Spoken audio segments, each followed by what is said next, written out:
This, my friends, is footage from my latest car accessory and dash cam video. This is the latest Z-Edge dash cam, the T4. I got it off Amazon. You'll find a link in the description below this video for about $169. Not too shabby. Today, I'm going to do an unboxing and demo for you to see how this works. The T4 features include full HD 1920 by 1080p dual recording front and back, a 4-inch LCD color touchscreen, up to 155-degree wide-angle lens on both the front and back, dual lenses for simultaneously front and rear recording, a built-in G sensor, motion detection, parking mode, and it records audio. So when you get your shipment in from Amazon, this is the box it'll come in, and here are all your tasty ingredients to make yourself a dash cam video casserole. Here's our main attraction. This is the 4-inch screen, which gets you 155 degrees of footage. And this is the back camera that mounts to the back windshield. And this cable here is going to run alongside the edges of your car. I'll show you a little bit of that right here. This cable can plug into the main display, and then they give you this cigarette lighter adapter, and this is what seems to work the best. Once you plug it into here, the USB, and plug it into the cigarette adapter, then it'll charge up and start immediately and start recording. I did try it in a normal USB and it did not read the device, so you probably want to use this to make it work. This is the suction cup that you put in the top of the front mounting camera, and then you'll mount this on the front windshield. They give you this little orange device here to snug your cable along the edges of the car itself. And for your cable management, this bag of plastic hooks with stick-em on the back. So first things first, I take this mount here and I pop it into the top, and you can see that it fits into a spot. You'll maybe hear a click. It's clicked in, and this rotates here. And then you suction cup that on the windshield and then mount it somewhere in the center, not in your line of sight obviously. And then you just turn this and it snaps into place. Little suction here just turns into place like a GoPro. They give you two different lengths cables for the front camera, and they both fit into the camera. One you can plug into your computer, the other one you can plug into your camera, or vice versa. Depends on how much length you need. I'm just going to use the short one here, and it's pretty easy to figure out where it goes. You'll see the word USB right there. Put the cable in here and put this cable into this adapter, and then plug that into your car and it'll start up automatically. The rear camera has a much longer cable because you're obviously wrapping around the entire car, and it goes into this slot here. You'll know the difference because it's a bigger slot for this attachment.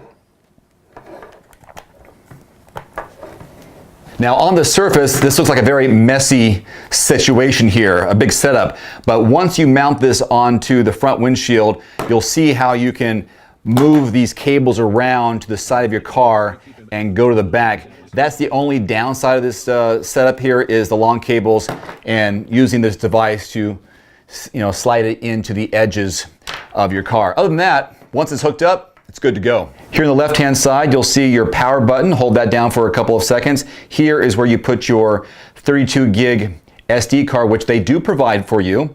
And if you want to put it into a different device to upload to your computer, you can just pop it out. Otherwise, just leave it right there. And then when you plug in your USB to your computer, it'll start reading this as a new device. So let's go ahead and turn it on, and I'll kind of go through some of the steps for you.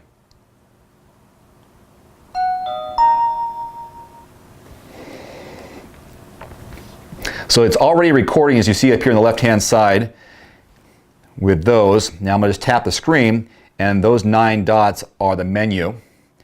So it shows you different video resolutions, playback options, photo capture, anything you may have taken photos of.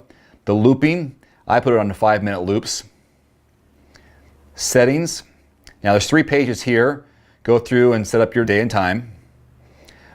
Date stamp, parking mode, device to automatically turned off, frequency, you can set your ID, exposure, format the card once you get it. G sensor, this will, if you have this on, if the car gets bumped while you're gone, it'll start recording. Obviously startup chimes, default, screen, you can have the screen turn off after so many minutes. And then motion detection, have that on or off. I have it on. pressing record. Now here on the left-hand side, these are the different drive modes in a way. If you want to use the drive, it's for everyday driving. Optimizes recording settings for regular use. The scenic is for longer video clips for easier post-processing. Park obviously is when the vehicle is parked. It increases G-sensor sensitivity and optimizes battery efficiency. WDR stands for Wide Dynamic Range Technology, compensates for extreme light and dark spots, balances exposure, and produces a clear image. That feature is really helpful when you're driving at night.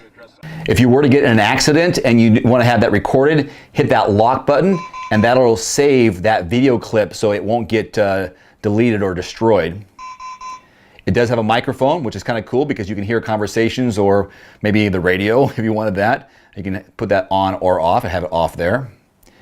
Photo capture, take a picture of whatever on screen. And then this one right here, the moon, night mode, so you don't have to have that screen lit when you're driving. Here's kind of a cool angle to show you both camera angles at once. This is a picture-in-picture. You can set it to have just a front or just the back or picture-in-picture, but here in the house you can see what it looks like if I'm moving around the rear camera, and this is the front camera. I think what stands out to me when I'm looking at the footage is how clear it is. It's so clear you can see license plates on the vehicles in front of you and behind you, which I think can be a great safety feature in case there is an accident or maybe someone accuses you of doing something illegal while you're driving. You have the evidence with this camera system because you have a front view as well as a back view. One of the downsides is the setup and then stringing the cable around the edges of your car. But once that's set up, you're good to go. I think it's one of those no-brainers. You have the footage if you want it.